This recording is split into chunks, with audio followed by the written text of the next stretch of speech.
The Chicago Bears' mandatory minicamp began on June 3, 2025.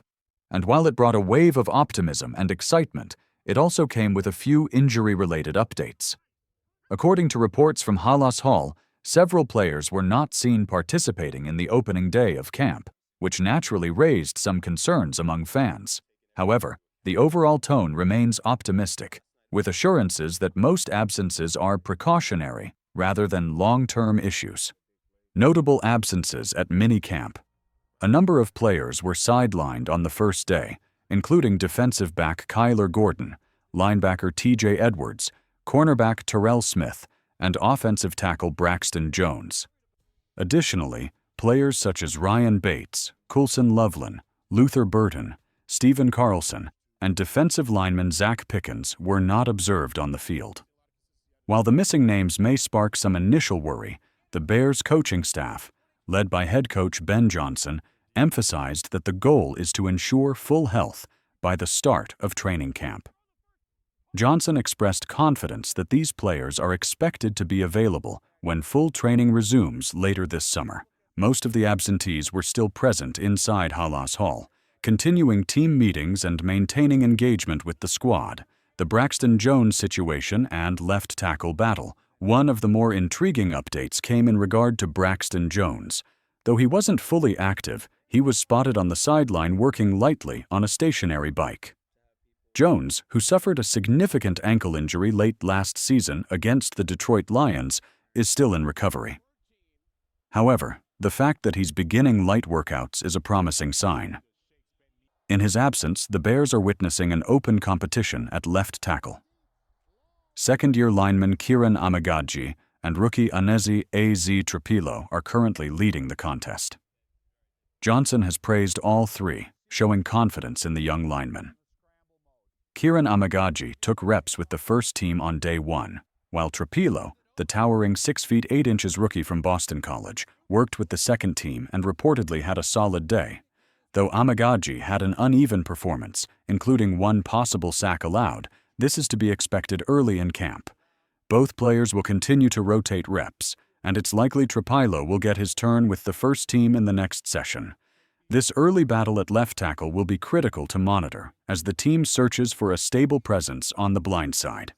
Ian Wheeler's return and injury recovery progress. One of the brightest moments of the day was the sighting of second-year running back Ian Wheeler back on the practice field. Wheeler tore his ACL during the 2024 season, but his return to on-field activities brought smiles across the Bears camp. While he didn't take part in team drills, Wheeler was seen working on blocking techniques and light individual drills. Wheeler became a fan favorite during his rookie preseason appearance on Hard Knocks, and was off to a promising start before injury derailed his year. His dedication to recovery and the team's efforts to reintegrate him slowly show their belief in his potential. His return adds another layer of competition to an already deep running back room. Veteran presence and team morale. Another notable positive came from reports that, despite not practicing, players like Jaylon Johnson and others remained heavily involved in the day's activities. Coach Johnson has emphasized accountability and unity, encouraging all players, injured or healthy, to be present and involved. According to various insiders, the mood inside Halas Hall remains upbeat.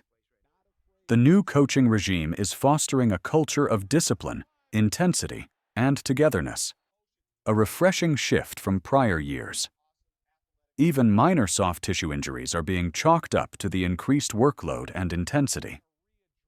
As players adjust from the lighter tone of the previous coaching staff to Johnson's more rigorous demands, with rookie quarterback Caleb Williams leading the charge, all eyes were on the offense during the first day of minicamp.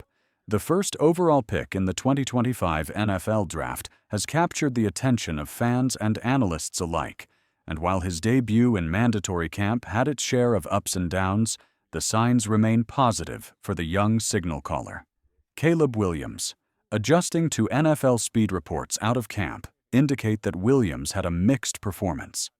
something to be expected from a rookie still digesting a new and complex NFL playbook.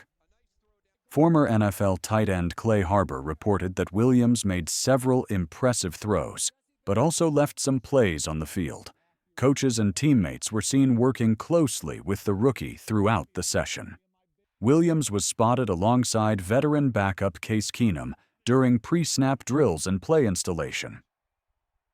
The two have formed an early bond, with Keenum helping guide the young quarterback through the intricacies of NFL offensive operation. Encouragingly, Ben Johnson noted that the Bears are making progress in executing the huddle and managing the play clock. Williams, despite being in the early stages of development, appears poised and willing to grow. Johnson emphasized that there are no visible signs of confusion or frustration from his rookie QB, a promising observation at this early stage. Left tackle competition continues. As mentioned, the left tackle battle remains one of the most significant storylines on offense. With Braxton Jones being brought along slowly, Amegadjie and Trapilo are trading blows for first-team snaps. While Amegadjie ran with the ones on day 1, Trapilo could very well line up with them on day 2. Trapilo's college tape and physical traits have garnered early praise. At 6 feet 8 inches, his blend of size, athleticism, and footwork stands out. The Bears are excited about his ceiling, and he remains one of the early dark horses to win the job outright if he continues his current trajectory. Wide receiver competition and newcomers impressing beyond the quarterback and offensive line storylines, other offensive players also stood out. Wide receiver Devin Duvernay, a free agent addition this offseason, turned heads with a strong day during route running drills. Known primarily for his All-Pro special teams resume, Duvernay is looking to expand his offensive contributions this year. Reports praised his sharp route running and chemistry with the quarterbacks. His speed and versatility may provide Caleb Williams with another veteran target to lean on. The Bears' wide receiver room is deep, but Duvernay's experience and ability to impact multiple phases of the game could give him an edge when roster decisions are made. Refining the basics, Ben Johnson's focus continues to be on mastering the fundamentals. He told reporters that while the team isn't where it wants to be yet, there's steady progress being made. Johnson has made it a point to instill operational efficiency. No delays, no confusion, and smooth communication. Johnson has emphasized that no matter what happens on any given play, a 3-and-out or a touchdown, the team must look confident and in control. That level-headed approach seems to be resonating with the players, and early indicators suggest the Bears are starting to embody their coach's attention to detail. While rookies naturally dominate the headlines during this stage of the offseason, the veterans also have valuable insights. One of the more compelling interviews from day 1 came from running back DeAndre Swift, who spoke candidly about his expectations for 2025, the team culture, and his relationship with head coach Ben Johnson.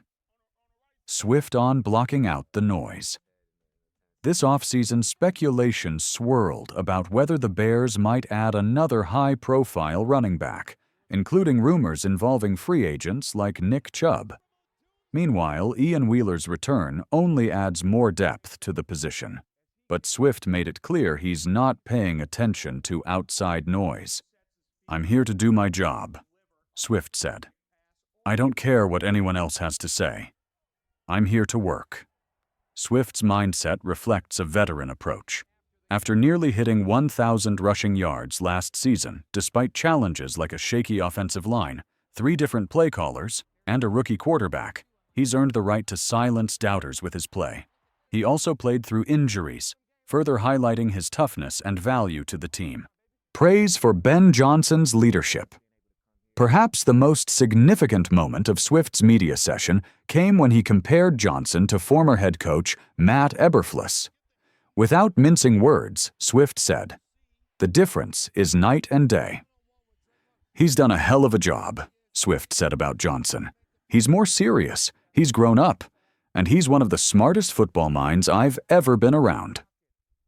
Having played for teams like the Lions and Eagles, Swift has seen several offensive minds up close. His comments underscore the respect Johnson commands from his players, especially those who've worked under him in different roles. While rumors once suggested that Johnson had a hand in Swift's departure from Detroit, the veteran running back dismissed any friction. The two appear to have a strong working relationship and mutual respect. A culture of competence and growth overall, this minicamp has illustrated a new tone inside Halas Hall. There's a sense of direction, discipline, and high expectations. Johnson's system is designed to grow from the bottom up, with no shortcuts and no complacency. The Bears coaching staff has stressed communication, situational awareness, and accountability. Players like Caleb Williams, Ian Wheeler, Devin Duvernay, and DeAndre Swift are beginning to thrive in this system. And while it's early, the groundwork for long-term success is being laid now.